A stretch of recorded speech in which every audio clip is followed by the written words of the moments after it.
Hello friends. तर तुम्हाला इकडे दिसत असेल की मी हातो भाकर खाते घेऊन आणि तुम्हाला वाटत असेल ताटे बिटे संपले की काय. तर सांगते आता. मी सगळं भांडे धुवायला टाकले होते आणि असा विचार केला सगळ्यात पहिला आवरून घ्यावं काम, भांडे वगैरे, आणि मग जेवण करा. पण झालं असं की मला खूप जास्त भूक लागली आहे, त्याच्यामुळे मी म्हणलं आधी खाऊनच घ्यावा. आणि मला अजून भाजी पण बनवायची होती, त्यामुळे मी चटणी आणि भाकर घेतली. कारण मला खूप जास्त भूक लागली आणि दम निघाला, मग म्हटलं आधी थोडंसं काहीतरी खाऊन घ्यावं.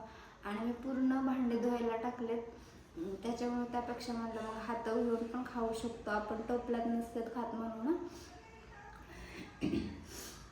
तर मला म्हणजे नाही का हे पाहून एक गोष्ट पण आठवली की लहानपणी आम्ही जेव्हा रानात जायचो मम्मीसोबत, त्यांच्यासोबत ना, त्यावेळेला हातावरून भाकर खायचो. कारण मी आणि माझा भाऊ जेव्हा शाळेतून सुटणार तेव्हा डायरेक्ट मम्मीकडे त्यांच्याकडे पळायचो. ते आम्हाला सांगायचे की येत जाऊ नका आमच्याकडे, घरी थांबत जा, जेवत जा. आमचे जेवण वगैरे पण नेत नसत, घरीच ठेवायचे, घरी जेवत जा असं बोलायचे.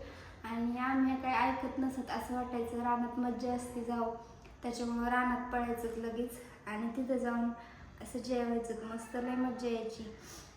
आणि त्याच्यानंतर रानात मम्मी ते जायचे तर असं वाटायचं त्यावेळेला की लय मज्जा असते रानात, नाही का, दिवसभर मस्त खायला प्यायला असते. कारण रानात त्यावेळेला बोरं बिरं असते तर, आणि ते छोटे छोटे टोमॅटो पण असायचे एकदम. ज्यांना पण माहीत असेल त्यांना माहीतच असेल की ते टोमॅटो वगैरे ते लय गोड लागायचे. आणि त्याच्यासाठी आम्ही रानात पळायचो की बोरं बिरं खायला भेटतात. लय मोठे बोरं असायचे, पूर्ण दिवस त्या बोरासाठीच पळायचं, ह्या बोरीकडे त्या बोरीकडे. त्याच्यानंतर मम्मी त्याने नाही येऊन दिलं ना असं मनात धरायचं दोघंच की नाही का हे किती मज्जा करते त्या रानात जाऊन, आणि आम्हालाच नेत नाही येतं. कारण आणि आम्हाला घरी काय काम सांगायचे ते पण सांगते. आमच्याकडे म्हशी असायच्या, त्यांना फक्त आहे ना चारा फेका म्हणायचे लांबून, कारण त्या मारायच्या जवळ गेल्यानंतर. आणि ते काम पण लय वाटायचं त्यावेळेला. असं वाटायचं आपल्याला काम सांगून जाते आणि दिवसभर मस्त आयुष्यामध्ये रानात जाते, तर म्हणून लय राग यायचा मला आणि माझ्या भावाला.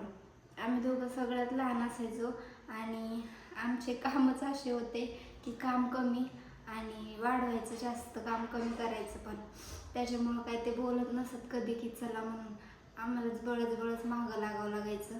आणि रविवार असेल तेव्हा तर जायचंच ना, दिवसभर बोरं खायचे मस्त.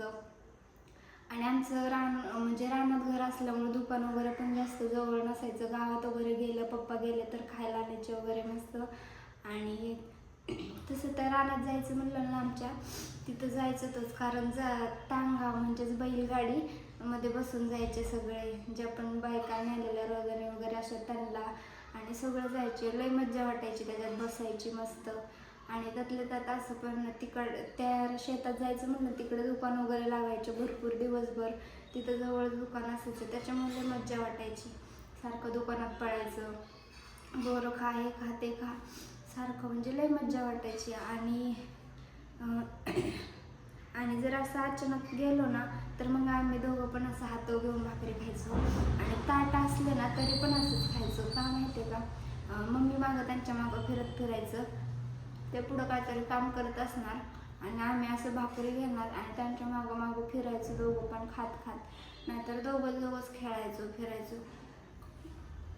आणि पुन्हा घरी आलं ना असं पण वाटायचं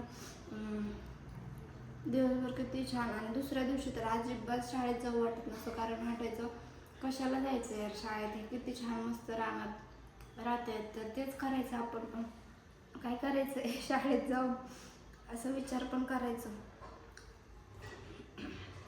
म्हणजे मला लहानपणीच्या माझ्या गोष्टी आठवल्या याच्यावरून, म्हणून म्हणलं शेअर करावं. म्हणजे आत्ता पण आहेत सगळे म्हणजे छान व्यवस्थित, पण तरी पण एक म्हणजे फरक राहतो. मुलींचं लग्न झाले की ते त्यांच्या संसारात असतात, मुलं त्यांच्या शिक्षणात वगैरे असतात. आणि तेव्हा माझी आणि माझ्या भावाची बॉन्डिंग खूप छान होती, कारण आम्ही दोघंच लहान होतो एक दुसऱ्याला खेळायला वगैरे.